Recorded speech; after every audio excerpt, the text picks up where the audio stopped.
You have a right to try to reduce the number of people in the world. Go ahead, take a knife and kill yourself. I'm done listening to you. Crying about frogs and stuff. So he says, if you despise the body, leave yours. Body am I, and soul. Thus speaks the child. The child says, I am body and soul. And why should one not speak like children? Good question. That's Nietzsche asking. Or is it Zarathustra, possibly? I mean, it's not in quotes, Zarathustra quotes, but you can't tell. P-R-Y-Y-H-O, I think, Piro, is doing a video response, set of responses, I think. He's only put one up as of this videotaping. And he's made me just a bit nervous. He says, don't equate what Nietzsche says with what Zarathustra says. And then I thought, you know, that's really silly. I'm just going through this forgetting Zarathustra. Zarathustra is completely a side issue. As far as I'm concerned, this is a philosophical tract by Nietzsche. And anything that we gather from here is Nietzsche's philosophy. Not necessarily we can tell what he said yes to or no to, but it gives some idea of what he accepted and believed. So why should we not speak like children? But the awakened and knowing body say, body am I entirely and nothing else, and soul is only a word for something about the body. So the soul is entwined in the body, it's part of the body, but when you say body, that's everything. That includes the whole basket. The body includes the brain, includes the neurons, includes the mind. You've got it. And if you talk about a soul, it's something that's going on in the body. The body is a great reason, a plurality with one sense, a war and a peace, a herd and a shepherd. An instrument of your body is also your little reason, my brother, which you call spirit. A little instrument and toy of your great reason. I, you say, and are proud of the word. But greater is that in which you do not wish to have faith. Your body and its great reason, that does not say I, but does I.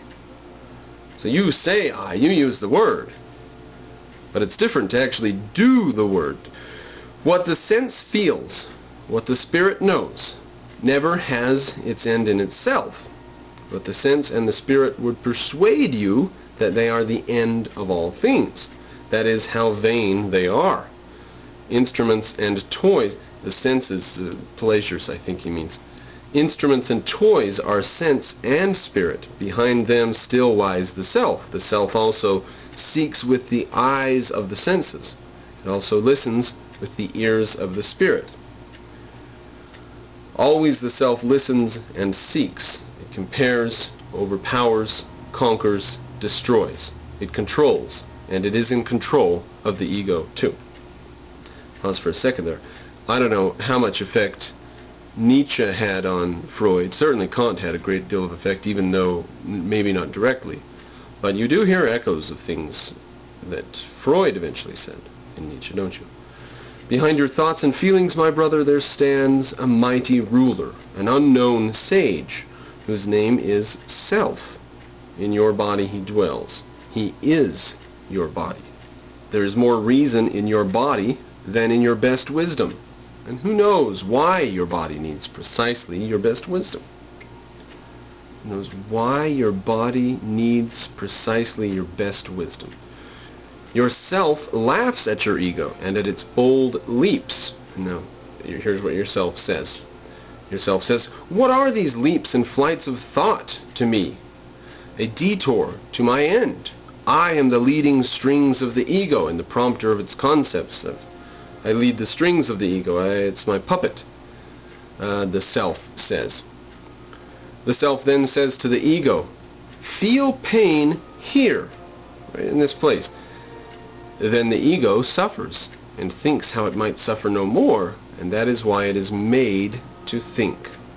Forced to think, I guess, or is it created to think? Made is in italics. The self says to the ego, feel pleasure here. Then the ego is pleased and thinks how it might often be pleased again, and that is why it is made to think. Again, made is in italics. Does made mean forced or created? I want to speak to the despisers of the body. Repeats that sentence again. That's fine. Good to have a sentence come back a few times. It is their respect that begets their contempt. What is it that created respect and contempt and worth and will? The creative self created respect and contempt. It created pleasure and pain. The creative body created the spirit as a hand for its will. All this other stuff was created by the thing which these people despise. You despise the body, but everything that you revere was created by the body, out of the mind of man. Even in your folly and contempt, you despisers of the body, you serve yourself. I say unto you, yourself itself wants to die and turns away from life. It is no longer capable of what it would do above all else, to create beyond itself. So the most important thing for yourself to do is to create something beyond yourself. And you, who despise the body, couldn't even possibly do that. You couldn't create anything beyond yourself, so you might as well die. That is what it would do above all else, create something beyond itself. That is its fervent wish. But now it is too late for it to do this, so yourself wants to go under. Oh, despisers of the body! Yourself wants to go under, and that is why you have become despisers of the body. For you are no longer able to create beyond yourselves.